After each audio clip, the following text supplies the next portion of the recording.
जब राजा रामचंद्र बियाहन चलनी ये जनकपुर में, हजमा मांगे लाया पनने गए जनकपुर में।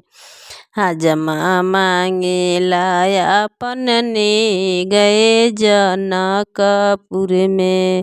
तोहरा के देव हजमा सोने के नौहरनिए जनकपुर में। होखे द श्री जानकी के बिया है जनकपुर में।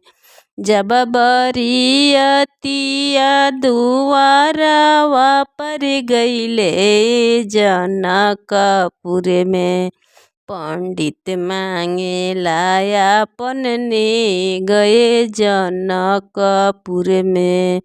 पंडित मांगे लाया पनने गए जनकपुर में। तोहरा के देव पंडित सोने के पतरवाए जनकपुर में। होखे द श्री जानकी से बिया है जनकपुर में।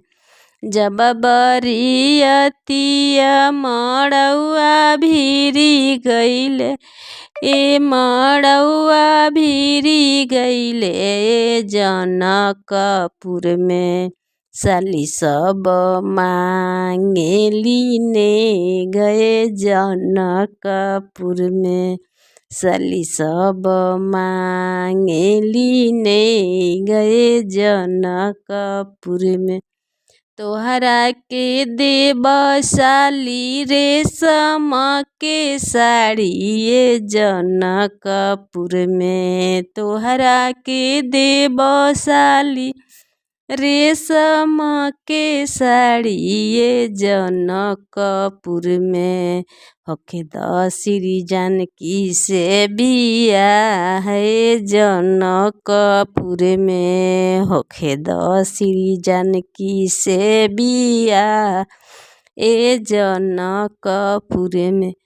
जब बरियतिया कोहबर में गईले जनकपुर में, ढागरिन मांगे लिया पनने गए